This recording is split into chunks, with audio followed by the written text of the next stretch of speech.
सबसे बड़ी बात है कि किसान धान पैदा किया है, लेकिन माननीय मुख्यमंत्री जी अभी तक धान खरीद बक्सर जिला में, कैमूर जिला में, रोहतास जिला में नहीं शुरू हो पाया है।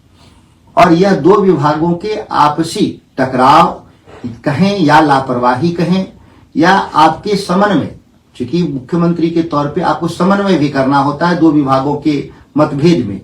खाद्य एवं आपूर्ति विभाग और सहकारिता विभाग के आपसी समन्वय नहीं होने के चलते कई पैक्स डिफाल्टर हो चुके हैं। बक्सर, रोहतास, कैमूर चावल का कटोरा कहा जाता है। यहाँ के किसान मारे मारे फिर रहे हैं। किसानों को जो फर्टिलाइजर उपलब्ध होना चाहिए गेहूं की बुआई के लिए, वह नाम मात्र का उपलब्ध है। जो एक बैराज बन रहा है हमारा लंबे समय से, मलई बैराज, वह भी उस पर भी ध्यान देंगे ताकि जल्दी काम लगे और पूरा हो सके।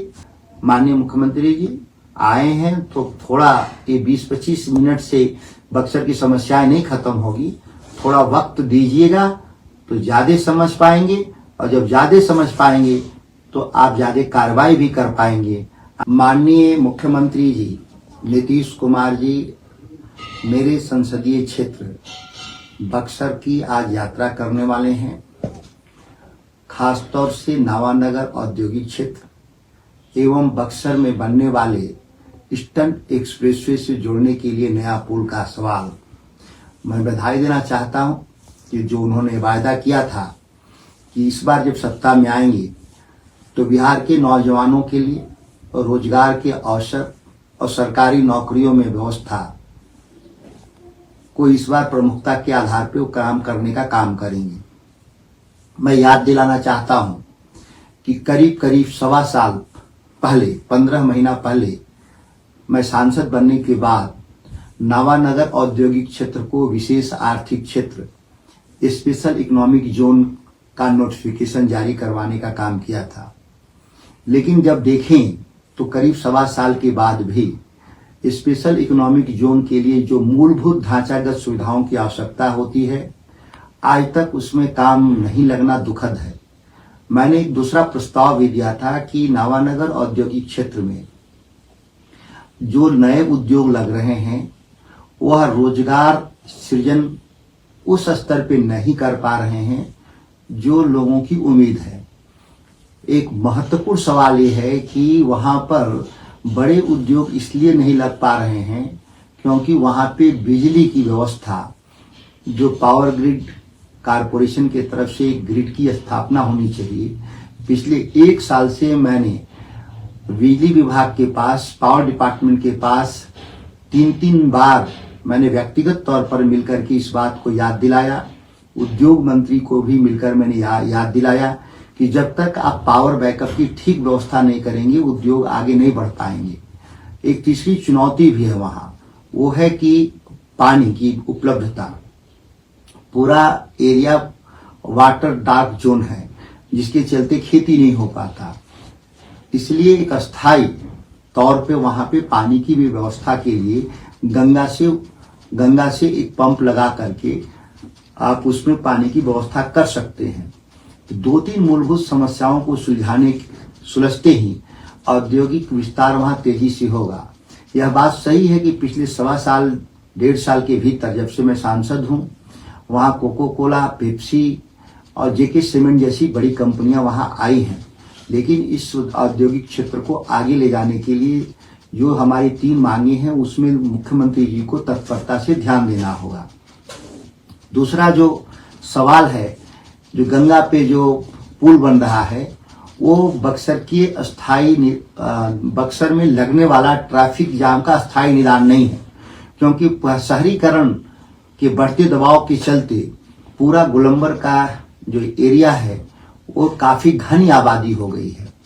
इसीलिए 1 साल पहले से लगातार मैं भारत सरकार के केंद्रीय मंत्री नितिन गडकरी साहब से भी मिला था, बिहार के मुख्य सचिव से भी मिला था कि बक्सर में एक बाईपास का निर्माण करना होगा और गंगा पे एक नया पुल बना करके बलिया से जोड़ने का काम करना होगा। शहर से करीब 10 किलोमीटर के और आगे जाकर दलसागर जो टोल गेट है उसके आसपास से एक नया बाईपास तैयार करके उत्तर प्रदेश गंगा पार करा करके बलिया साइड में ईस्टर्न एक्सप्रेसवे से जोड़ देने से जाम की जो ट्रैफिक जाम की समस्या है बक्सर शहर के लोगों का स्थायी निदान है, लेकिन अभी भी उस पर कोई भी ध्यान देने को तैयार नहीं है। इसके अलावा बक्सर की और भी कई बड़ी समस्याएं हैं। माननीय मुख्यमंत्री जी से अनुरोध है कि उस पर भी आप विचार करेंगे। मैंने दो बार आपको पत्र भी उस मामले में मैंने लिखा है, लेकिन उसमें बहुत आगे नहीं बढ़ा है।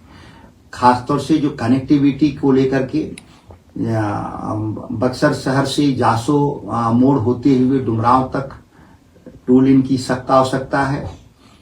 कुरान सरैया से सरेंजा होते हुए चौबे जी की छावनी तक उसमें भी एक टू लेन रोड की बहुत सख्त आवश्यकता है, ताकि पूरे जिला के बक्सर जिला के ट्रैफिक की समाधान और सड़क जाम से निजात मिल सके।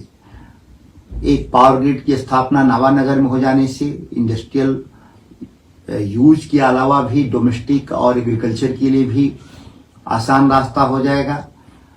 खेती के लिए जो बिजली की उपलब्धता है वो 8 घंटा से बढ़ाकर कम से कम 18 घंटा करने की आवश्यकता है। सबसे बड़ी बात है कि किसान धान पैदा किया है, लेकिन माननीय मुख्यमंत्री जी अभी तक धान खरीद बक्सर जिला में, कैमूर जिला में, रोहतास जिला में नहीं शुरू हो पाया है। और यह दो विभागों के आपसी टकराव कहें या लापरवाही कहें या आपके समन्वय, चूंकि मुख्यमंत्री के तौर पे आपको समन्वय भी करना होता है दो विभागों के मतभेद में। खाद्य एवं आपूर्ति विभाग और सहकारिता विभाग के आपसी समन्वय नहीं होने के चलते कई पैक्स डिफाल्टर हो चुके हैं, और जो डिफाल्टर नहीं भी हैं उनको सही समय से क्रेडिट की सुविधा भी नहीं मिला।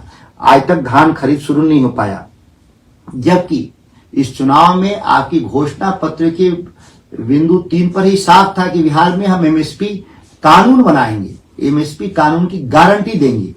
आपने कानून तो नहीं बनाया, जो पुरानी व्यवस्था थे उसके जरिए भी आपने खरीद नहीं शुरू कर पाया।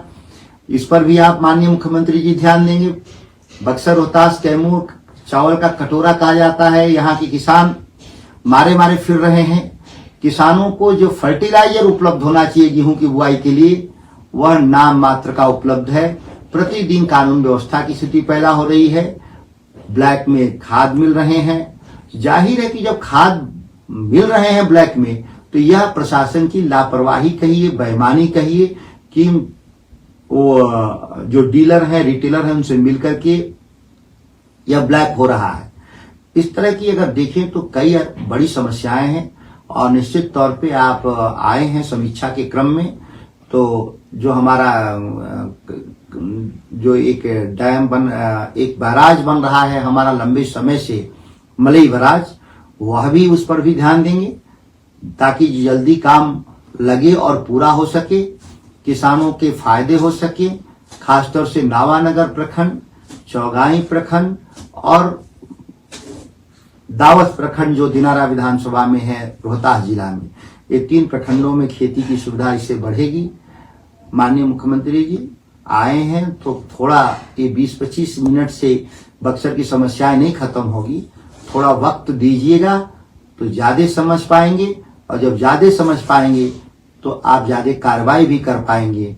अन्यथा आपकी यात्रा तो एक पर्यटक के तौर पे अगर होता है तो अच्छा है कि नावानगर की जगह आप भगवान राम की शिक्षा स्थली और विश्वामित्र की कर्म स्थली बक्सर चले जाते, तो वहां भी एक पर्यटन की अपार संभावनाएं हैं।